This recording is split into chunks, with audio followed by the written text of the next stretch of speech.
Assalamualaikum warahmatullahi wabarakatuh. Perkenalkan, nama saya Ahmad Heru Fasyalut, NIM 26022955800. Pada kali ini saya ingin mempresentasikan laporan Project Based Learning mata kuliah Karakter Building Kewarganegaraan dengan judul Eko Digital Menjaga Bumi di Era Teknologi terkait SDGs 13 yaitu Climate Action.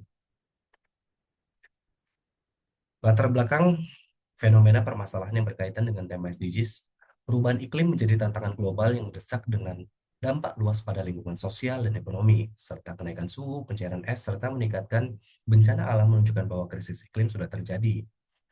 Literasi digital yang bertanggung jawab dengan meningkatkan kesadaran diri, adaptabilitas, dan kolaborasi menjadi kunci dalam mitigasi perubahan iklim. Rumusan permasalahannya adalah berdasarkan fenomena yang telah dijelaskan terdapat beberapa pertanyaan yang perlu dijawab dalam proyek ini. Satu, bagaimana literasi digital dapat meningkatkan kesadaran masyarakat tentang dampak teknologi terhadap perubahan iklim. Kedua, bagaimana cara mengedukasi mahasiswa dan masyarakat dalam mengadopsi gaya hidup digital yang lebih ramah lingkungan. Ketiga, apa saja langkah konkret yang dapat dilakukan oleh komunitas digital untuk berkontribusi dalam mitigasi perubahan iklim.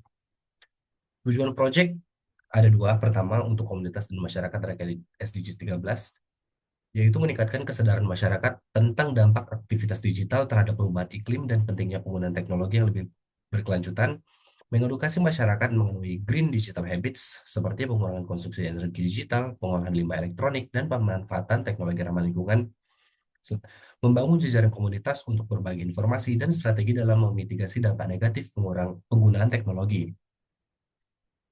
Tujuan proyek untuk mahasiswa dalam konteks building global awareness, pertama, membentuk pola pikir kritis dan inovatif dalam memanfaatkan teknologi digital sebagai alat perubahan positif bagi lingkungan, mendorong peran mahasiswa sebagai agen perubahan yang menyebarluaskan kesadaran akan pentingnya perilaku digital yang bertanggung jawab, membekali mahasiswa dengan keterampilan praktis melalui pelatihan, diskusi, dan implementasi proyek berbasis aksi.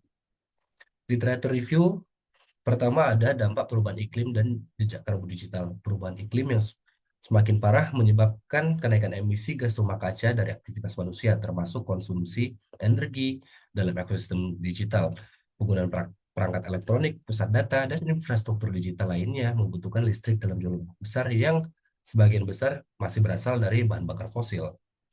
Menurut IEA, pusat data dan jaringan komunikasi global menyumbang 1% dari total konsumsi listrik di dunia. Kemudian peran literasi digital dalam keberlanjutan lingkungan. Menurut Bars 2011, literasi digital mencakup 8 elemen utama termasuk pemikiran kritis dan tanggung jawab sosial yang dapat menjadi dasar dalam membangun kesadaran terhadap gaya hidup digital yang lebih ramah lingkungan. Kolaborasi sebagai kunci mitigasi perubahan iklim digital. Upaya mengurangi jejak karbon digital tidak dapat dilakukan secara individu, tetapi memerlukan kerjasama antara pemerintah, sektor swasta, akademisi, dan masyarakat luas. Dalam perspektif keluarga negara digital, kemampuan untuk bekerja sama dalam komunitas global menjadi aspek utama dalam membentuk warga dunia yang bertanggung jawab. Kemudian peran kebijakan dan regulasi dalam mendorong teknologi hijau. Pemerintah dan pembuat kebijakan memiliki peran penting dalam mengatur penggunaan teknologi yang lebih berkelanjutan. Regulasi terkait efisiensi energi dalam industri digital, pengelolaan limbah elektronik, serta insentif bagi perusahaan teknologi yang menerapkan prinsip ramah lingkungan dapat membantu mengurangi dampak negatif sektor digital terhadap perubahan iklim. Metode pelaksanaan proyek. Pertama ada observasi dan wawancara. Observasi lapangan ke lokasi yang terdampak perubahan iklim, kemudian ada pembagian tugas, kita ada 4, tim penelitian, tim dokumentasi, tim sosialisasi, dan tim pengembangan solusi. Ketiga, pelaksanaan kegiatan, workshop dan seminar, kampanye media sosial, serta aksi nyata.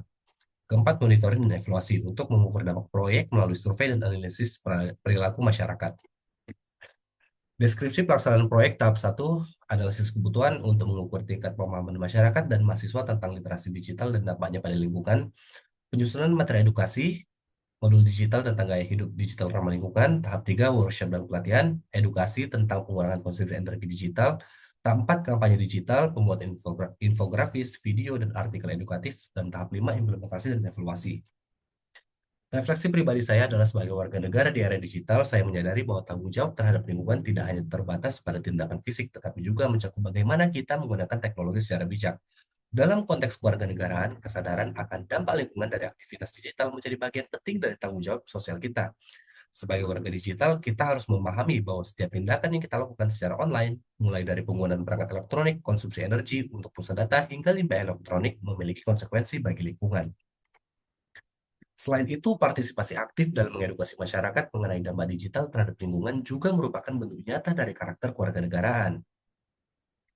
Kewarganegaraan, kewarganegaraan di era modern tidak hanya soal hak dan kewajiban dalam kehidupan nyata, tetapi juga bagaimana kita bertanggung jawab atas jejak digital yang kita tinggalkan bagi generasi mendatang. Kesimpulan dan saran saya, perlunya ada lokasi yang memang tepat untuk dijadikan bahan kajian, khususnya yang terdampak dari perubahan iklim. Kemudian perlu adanya stakeholder yang relevan untuk diajak menjadi pengisi acara, sehingga vibes akan kesadaran lingkungan tetap ada, dan metode selama penyebaran informasi menjaga lingkungan ini perlu dikuatkan terutama pada segmen anak muda milenial. Berikut daftar pustaka sebagai studi literatur dari proyek ini. Itu saja yang ingin saya presentasikan pada hari ini. Terima kasih atas partisipasinya. Assalamualaikum warahmatullahi wabarakatuh.